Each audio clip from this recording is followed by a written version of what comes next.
ओम गम गणपते नमः। राधे राधे।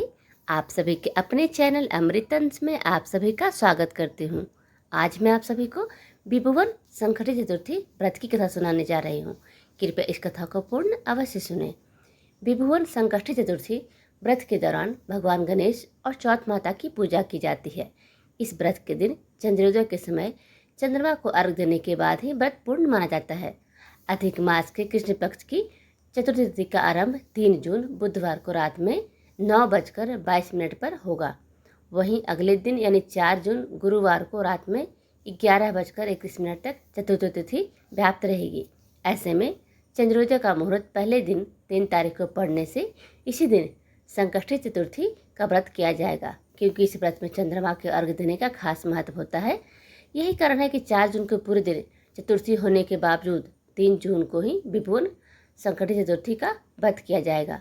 प्रत्येक माह में संकष्टी चतुर्थी के दिन भगवान गणेश जी के निमित्त पूजा और व्रत बताया गया है, लेकिन विभुवन संकष्टी चतुर्थी का विशेष महत्व है, क्योंकि यह पर्व 3 साल में एक बार आता है। अधिक मास में पड़ने के कारण इसका अत्यधिक शुभ फल भक्तों को प्राप्त होता है।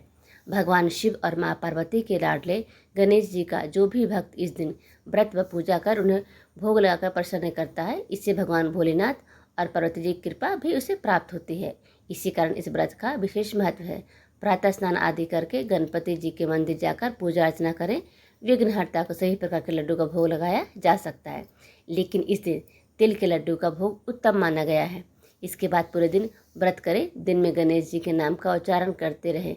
सायंकाल में किसी मीठे व्यंजन से उपवास पूरा करें। एक बार भगवान शिव तथा पार्वती जी चौपड़ खेल रहे थे। पार्वती जी ने खेल ही खेल में भगवान शिव की सारी वस्तुएं जीत ली। शिव जी ने जीती हुई वस्तुओं में से केवल गज चर्म वापस मांगा, पर पार्वती जी ने इस ओर विशेष ध्यान नहीं दिया।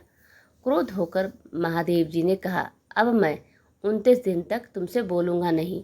यह कहकर महादेव अन्यत्र चले गए।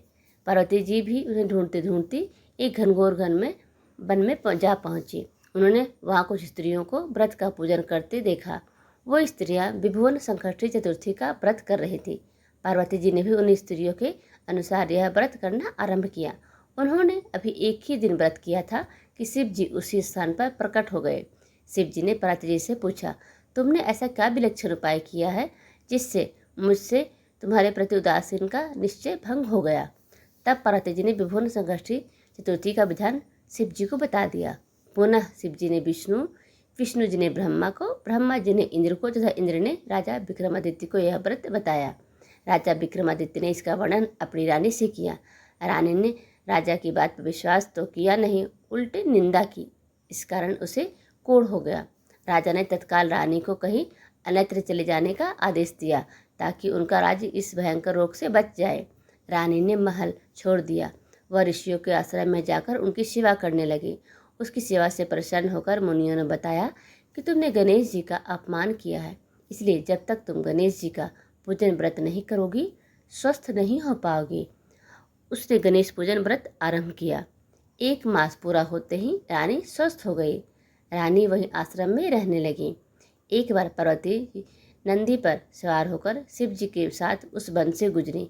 मार्ग में एक दुखी ब्राह्मण को देखकर पार्वती जी ने पूछा, हे ब्राह्मण, तुम किस लिए इतना विलाप कर रहे हो? ब्राह्मण ने उत्तर दिया, यह सब दरिद्रता की कृपा का फल है। दयालु पार्वती जी ने ब्राह्मण को भी विक्रमादित्य के राज्य में चले जाने का आदेश दिया। वहाँ एक वैश्य से पूजन की सामग्री लेकर व्रत पूजन करो। तुम्हारी दरिद्रता नष्ट हो जाएगी और तुम राज्य मंत्री बन जाओगे। ब्राह्मण ने वैसा ही किया। ब्राह्मण राजमंत्री बन गया। एक दिन राजा विक्रमादित्य उस ऋषि आश्रम में आ पहुँचे, जहाँ उनकी रानी रहती थी। रानी को स्वस्थ तथा निरोग देखकर उनकी प्रसन्नता का ठिकाना न रहा। वो रानी को लेकर महलों में चले गए। राजा और रानी जीवन भर सभी सुखों को भोग कर अंत में स्वर्गलोक को प्राप्त किया। कथा सुनने के लिए आप सभी का बहुत बहुत धन्यवाद। प्लीज़ चैनल को लाइक, कमेंट, सब्सक्राइब, शेयर अवश्य कर दें। आप सभी का धन्यवाद।